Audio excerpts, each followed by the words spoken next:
दरभंगा शहर में सफाई व्यवस्था पूरी तरह चरमराती नजर आ रही है। ग्राउंड रिपोर्ट के दौरान शहर के विभिन्न इलाकों में 25 से 30 स्थानों पर कचरे के बड़े बड़े ढेर मिले। समय रहते सफाई नहीं हुई तो स्थिति और गंभीर हो सकती है। गली मोहल्ले में जमा कचरे से बदबू फैल रही है। स्थानीय लोगों का कहना है कि इससे डेंगू, मलेरिया समेत संक्रामक बीमारियों का खतरा बढ़ गया है। लोगों ने जल्द सफाई कराने की मांग की है। कचरे के ढेरों पर बड़ी संख्या में आवारा गाय और बछड़े भोजन तलाशते दिखाई दिए। इससे पशुओं के स्वास्थ्य पर भी खतरा मंडरा रहा है और उनकी देखभाल को लेकर सवाल उठ रहे हैं।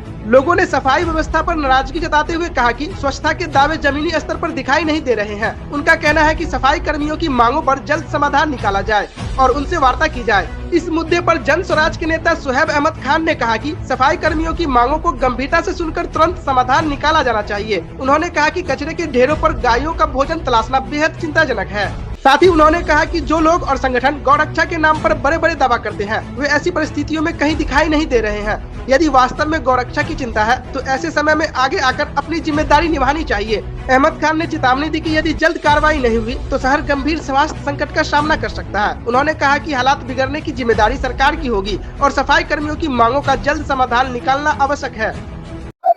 ये दरभंगा का मुख्य शहर का जो है वो बिल्कुल केंद्र है ये दरभंगा टावर।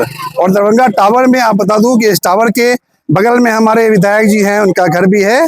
और यहाँ पर आप देखिएगा कि बगल में नगर निगम है, बहुत दूर नहीं है। और सारा बिजनेस का जितना भी आप मार्केट से लेकर के यहाँ बैंक से लेके सारी चीजें यहाँ पर है। उस जगह का ये हाल है कि ऐसे हालात में दरभंगा शहर के लोग वो किस तरह से जिएंगे। जो टैक्स देते हैं, टैक्स भी मैं समझता हूं कि हमेशा बढ़ता रहता है। पिछली बार मैंने देखा कि 50% फिर 10% बढ़ाया गया। तो ये जो पैसे का यूज जो है जिस तरह से होना चाहिए कहाँ हो रहा है पता नहीं। तो मैं ये चाहूंगा कि सरकार कम से कम सरकार इन चीजों पर ध्यान दे, सरकार इसे दे। और जो कर्मी बैठे हुए हैं हड़ताल पर, उन कर्मियों से वार्ता करे और वार्ता करके इस मामला को जल्द से जल्द खत्म करना चाहिए। नहीं तो हालात जो होगा दरभंगा शहर का वो बद से बदतर हो जाएगा। बहुत बुरा हाल होगा। सिर्फ वर्षा की देरी है, अगर बारिश हो गई तो ये विकराल रूप धारण कर लेगा, बीमारियां फैलनी शुरू हो जाएगी। तो मैं ध्यान आकृष्ट कराना चाहता हूँ नगर निगम के पदाधिकारियों का और जो सरकार है सरकार का, यहाँ के जिलाधिकारियों का, जिलाधिकारी से ही कहना चाहूंगा कि शहर के हालात अच्छे नहीं है। कम से कम उन जो भी कर्मी हड़ताल बैठे हैं उन्हें बुला करके जल्द से जल्द मामले को खत्म किया जाए। और सफाई जो है ये बहुत ही जरूरी चीजें हैं। अब देख लीजिए कि हम जब खड़े हैं यहाँ पर तो इतनी बदबू आ रही कह नहीं सकते हैं। यहाँ पर आप देखते होंगे ये छोटे दुकानदार से अपने रोजी रोटी को चलाने के लिए इस कचरे के ढेर में बैठे हुए हैं। अब ये क्या करेगा ये आदमी? इस आदमी को बीमारी हो सकता है, नहीं हो सकता है। अब ये कचरा देख लीजिए और यहाँ पर ये सेल हो रहा है यहाँ पर। अब ये लड़का है, इस लड़के के हालात को देख लीजिए आप, इनसे पूछ लीजिए कि कितना बदबू हो रहा है, दिया जा रहा है। ये हालत देख लीजिए। बैठे हुए हैं लेकिन क्या करें, मजबूरी है हम लोग का यहाँ पे रहना। चाहे कि धंधा पानी आज से नहीं 30 साल से चलते आ रहा है। यहीं पे हम लोग धंधा करते हैं, अपना बिजनेस करते हैं कच्चा सौदा का। और कचरा के बारे में क्या कहिएगा, किस तरह से बैठे हुए हैं, कैसे बर्दाश्त? बहुत गंदा स्मेल कर रहा है, फिर भी मजबूरी है बैठना। और बहुत कस्टमर तो वापस आके भी चले जाते हैं। तो आपने देख लिया ये हालात है। और ये दरभंगा टावर का जब ये हाल है तो आप जाके देख लीजिएगा ये 3 नंबर नाका जो है वहां पर गाय मरी हुई है। और गाय मरी हुई है, इतना बदबू है, इतना बदबू है कि मैं कह नहीं सकता हूँ। अब वहां कोई देखने वाला नहीं है। आखिर वहां पर रहने वाले लोगों का क्या हाल होगा?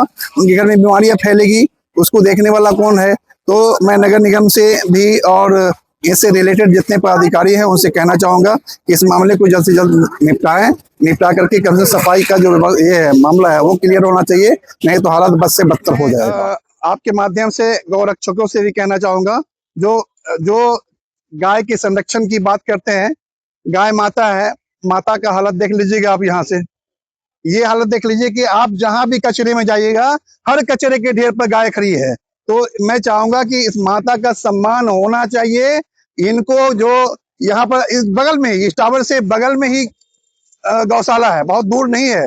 लेकिन हालात क्या है उस हालात को मैं दिखाना चाहता हूँ यहाँ के प्रशासन को, यहाँ के जिम्मेदार पदाधिकारियों को कि हालात जो है गौ का जो मामला है वो भी देख लीजिए। कि गौ का मैंने इससे पहले भी आवाज उठाई थी कि कम से कम इनकी व्यवस्था हो और इनका देख रेख कम से कम दवा जो होनी चाहिए वो होनी चाहिए। इनका खाना पीना, अब देखिए ना जो गाय खा रही है ये जहरीली चीजें हैं, जो 3-4-5 दिन से जो भी जमा हो रहा है इसमें क्या पॉइजन हो जा रहा है। अच्छा, पॉइजन वाली चीज गाय खाएगी तो गाय मरेगी, मर रही है। आप जाके 3 नाका पे देख लीजिए, गाय मरी पड़ी हुई है।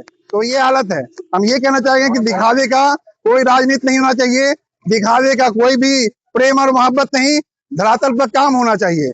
हम उन जो भी गौरक्षक दल के लोग हैं, गौरक्षक दल के लोग हैं, मैं उनसे भी कहना चाहूंगा ये गौ माता का सम्मान होना चाहिए तो होना चाहिए और उसका देख रेख होना चाहिए। अगर नहीं होता है तो कम से कम नहीं होता है तो हम लोग आगे जाने वाले हैं। आप देखेंगे कि गौशाला का क्या पोजीशन है, वहां पर जो इसके देख रेख के लोग हैं अगर वो नहीं काम करते हैं तो वहां पर जाकर के हम लोग हंगामा हिसाब किताब लेंगे और गाँव के लिए जहां तक होगा हम लोग आगे बढ़ेंगे।